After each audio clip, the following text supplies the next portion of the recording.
വിദ്യാഭ്യാസ മന്ത്രി ആ ഒരു സ്ഥാനത്തിരിക്കാൻ ഈ ജംഗ്ഷനിൽ ഏറ്റവും ട്രാഫിക് ഉണ്ടാകുന്നത് ഇത് തിരുമല ഇങ്ങനെയുള്ള ജംഗ്ഷനിലാണ്. ഇത് ഉണ്ടാകാനുള്ളതും അതിനുണ്ടാകുന്ന മറ്റു കാര്യങ്ങളെല്ലാം ഇവിടുന്ന് സർവേ എടുത്തിട്ട് പോയതാണ്. ഇത് വർക്കൗട്ട് ആയിട്ടില്ല. രാജീവ് ചന്ദ്രശേഖർ ജയിക്കാൻ എന്തായാലും രാജീവ് ചന്ദ്രശേഖരനും കൊള്ളാം, നല്ല മനുഷ്യനാണ്, ജയിക്കേണ്ടതാണ്. ഇവിടുത്തെ ഇടതുപക്ഷത്തിൻ്റെ 10 വർഷത്തെ ഭരണം ഏകാധിപത്യ ഭരണം പോലെയാണ്. വിദ്യാഭ്യാസ മന്ത്രി തിരിക്കാൻ യോഗ്യതയുള്ള ഒരാളാണ്. അല്ല, ഞാനൊരു അധ്യാപകനാണ്, അതുകൊണ്ട് ഞാൻ പറയുന്നില്ല. മാറി ചിന്തിക്കണം. കാര്യം എല്ലാവരും ഒന്നും നമ്മൾ പരീക്ഷിക്കണമല്ലോ, എല്ലാ നാണയങ്ങളും നോക്കണമല്ലോ. അതുകൊണ്ട് രാജീവ് ചന്ദ്രശേഖർ വരണമെന്നാണ്. രാജീവ് ചന്ദ്രശേഖർ ജയിക്കാനുള്ള സാധ്യത. പിന്നെ ജനങ്ങളുടെ മനസ്സ് എന്താണെന്ന് പറയാൻ പറ്റില്ലല്ലേ.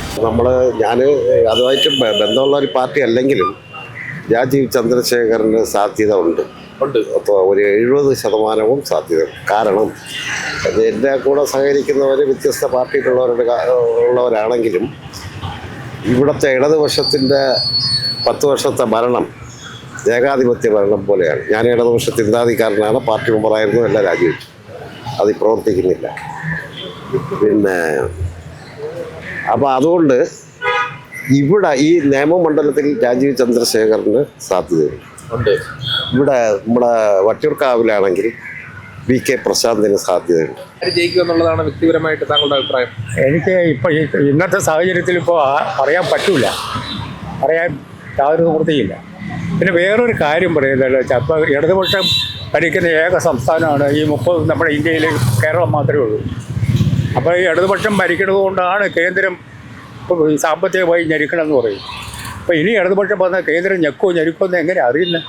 അപ്പോൾ വീണ്ടും ഇവിടെ ഇടതുപക്ഷം വന്നാൽ കേന്ദ്രം ഇനി പണം കൊടുക്കുമോ, പ്രതിസന്ധി ഉണ്ടാക്കുമോ, ജനങ്ങൾ ബുദ്ധിമുട്ടുമോ? അങ്ങനെ ഒരു ബുദ്ധിമുട്ട് സംശയം തോന്നുന്നു. രാജീവ് ചന്ദ്രശേഖർ ജയിക്കാൻ എന്തായാലും രാജീവ് ചന്ദ്രശേഖരനും കൊള്ളാം, നല്ല മനുഷ്യനാണ്, ജയിക്കേണ്ടതാണ്.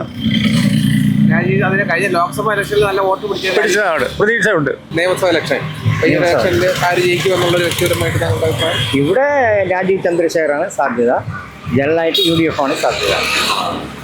ശിവൻകുട്ടി നിൽക്കുന്നുണ്ടല്ലോ, കഴിഞ്ഞ വർഷം ശിവൻകുട്ടി ആയിരുന്നു.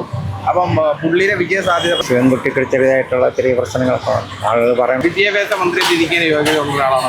അല്ല, ഞാനൊരു അധ്യാപകനാണ്, അതുകൊണ്ട് ഞാൻ പറയുന്നില്ല. നിൽക്കുന്നത് രാജീവ് ചന്ദ്രശേഖർ, ശിവൻകുട്ടി, പിന്നെ ശബരിനാഥ്, ഇവർ 3 പേരാണ് നിൽക്കുന്നത്. അപ്പോൾ നിയമസഭ ഇലക്ഷനിൽ ആര് വോട്ട് പിടിക്കും, അല്ലെങ്കിൽ ആര് വിജയിക്കും? ഇവിടെ വിജയിക്കണമെങ്കിൽ നമ്മളെ BJPയുടെ സ്ഥാനാർത്ഥി തന്നെ ജയിക്കാൻ പൊതുവിൽ ചാൻസ് കൂടുതൽ. കാര്യം എന്ന് വെച്ച് കഴിഞ്ഞാൽ കേന്ദ്രമായിട്ട് ബന്ധമുണ്ട്. രാജീവ് ചന്ദ്രശേഖർ കേന്ദ്രമായിട്ട് ബന്ധമുണ്ട്, എന്തെങ്കിലും വാങ്ങിച്ചെടുക്കാനുള്ള കഴിവുള്ള വ്യക്തിയാണ്. ഇപ്പം തന്നെ കമ്മ്യൂണിസ്റ്റ് പാർട്ടിയിൽ നിന്നും കോൺഗ്രസ് പാർട്ടിയിൽ നിന്നും ഒരുപാട് വ്യക്തികൾ BJPയിലോട്ട് വന്നിട്ടുണ്ട്. അപ്പോൾ അത് അയാളുടെ ഒരു നേതൃത്വ നിര വന്നതുകൊണ്ട് തന്നെയാണ്.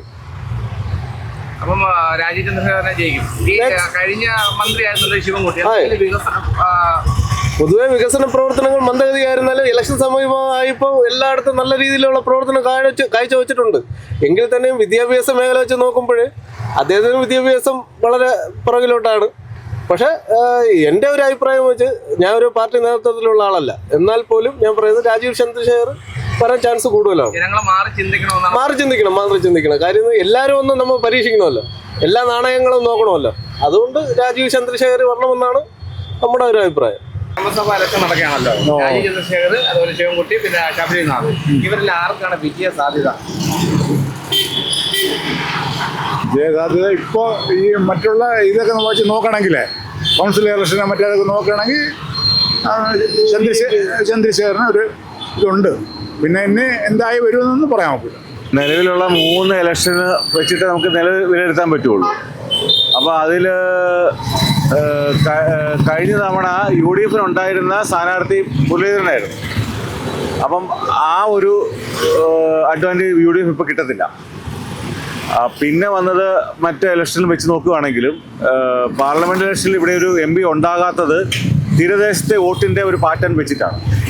അതേസമയം സിറ്റി മണ്ഡലമായ ഇവിടെ നിലവിൽ സാധ്യത കൂടി രാജീവ് ചന്ദ്രശേഖർ തന്നെയാണ്. ഇത് ഞാൻ BJPക്കാരനായിട്ടോ ആയിട്ടോ അല്ല, ഇത് ന്യായമായ രീതിയിലുള്ള പാറ്റേൺ അങ്ങനെയാണ് വരാൻ സാധ്യതയുള്ളത്. പിന്നെ 5 വർഷം മുമ്പ് മത്സരിച്ച ശിവൻകുട്ടി അല്ല ഇപ്പോൾ. പുള്ളിയുടെ പ്രായത്തിൻ്റെ വർക്കപ്പങ്ങളുണ്ട്, മറ്റു കാര്യങ്ങളുണ്ട്. ഇവിടെ ഉള്ള രാഷ്ട്രീയമായുള്ള മാറ്റങ്ങളും ഉണ്ടായിട്ടുണ്ട്. അപ്പം ഞാൻ കാണുന്ന സാധ്യത ഇതാണ്, അത് രാഷ്ട്രീയമായ സാധ്യതകൾ മാത്രമാണ്. ഇതിന് അപ്പൊ ഈ 5 വർഷമായിട്ട് ശിവൻകുട്ടിയുടെ MLA മന്ത്രിയൊക്കെ ആയിരുന്നു. ആ. എന്തെങ്കിലും വികസനങ്ങൾ കൊണ്ടുവന്നു? അത് എൻ്റെ വീട് പൂഞ്ഞാറാണ്. ഞാൻ 10-20 വർഷമായിട്ട് ഇവിടെ താമസിക്കുന്ന ആളാണ്. വികസനങ്ങൾ കൊണ്ടുവന്നിട്ടുണ്ടോ എന്ന് വെച്ചാൽ ഇപ്പം ഞാൻ പറയട്ടെ, നമ്മുടെ കേരളത്തിലെ വികസനത്തെക്കുറിച്ച് പറയുമ്പോൾ ഇതുവരെ ഉണ്ടാകാത്ത വികസനങ്ങൾ ഇവിടെ ഉണ്ടായിട്ടുണ്ട്. അത് റോഡിൻ്റെ അകത്തായാലും മറ്റു കാര്യങ്ങളിലും അത് ഒപ്പം ഇന്ത്യയും വളർന്നിട്ടുണ്ട് ഇവിടെ. അപ്പം ഒരു ഭരിക്കുന്ന പാർട്ടിയുടെ മാത്രമല്ല അവിടെ വികസനത്തിനകത്തുണ്ടായ മാറ്റം എന്ന് വിലയിരുത്തേണ്ടത് ഒരു ശരാശരി MLA കൊണ്ടുവരുന്ന വികസനമല്ല. ശിവൻകുട്ടിയെ പോലെ ഒരു പവർഫുൾ എന്ന് പറയുന്ന പാർട്ടിയുടെ ഏറ്റവും പ്രധാനപ്പെട്ട ഒരാൾ കൊണ്ടുവരേണ്ടത്. അപ്പോൾ അതിനനുസരിച്ച് വികസനം വന്നിട്ടുണ്ടോ എന്ന് ചോദിച്ചു കഴിഞ്ഞാൽ ഇപ്പം ഈ ജംഗ്ഷനിൽ ഏറ്റവും ട്രാഫിക് ഉണ്ടാകുന്നത് ഇത് തിരുമല ഇങ്ങനെയുള്ള ജംഗ്ഷനിലാണ്. ഇത് ഉണ്ടാകാനുള്ളതും അതിനുണ്ടാകുന്ന മറ്റു കാര്യങ്ങളെല്ലാം ഇവിടുന്ന് സർവേ എടുത്തിട്ട് പോയതാണ്. ഇത് വർക്കൗട്ടായിട്ടില്ല. വട്ടിയൂർക്കാവ് ഇങ്ങനെയുള്ള ഒരുപാട് ജംഗ്ഷനുകൾ ഇവിടുത്തെ വികസനങ്ങൾ എന്ന് പറയുന്നത് ഈ ബ്ലോക്കുകൾ ഒഴിവാക്കി പോകുന്നുള്ളൂ. അപ്പം അങ്ങനെ പല മേഖലകളും ഉണ്ടായിട്ടില്ല.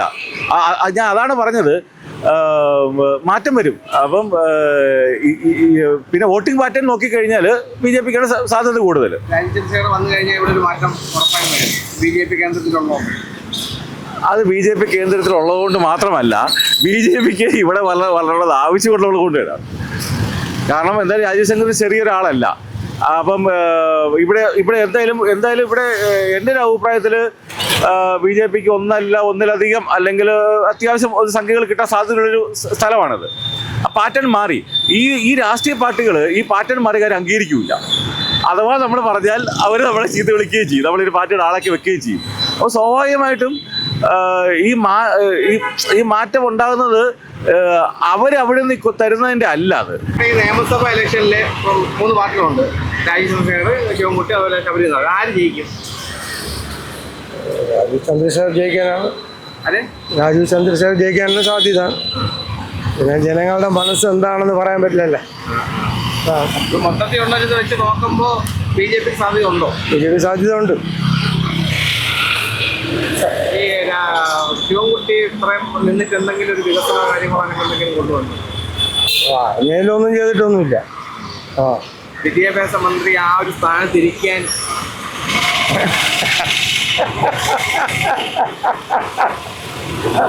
എല്ലാരും പറയണേ. അതല്ല അതിനെനിക്കൊന്നും പറയാൻ പറ്റില്ല. അത് നമുക്ക് അഭിപ്രായം.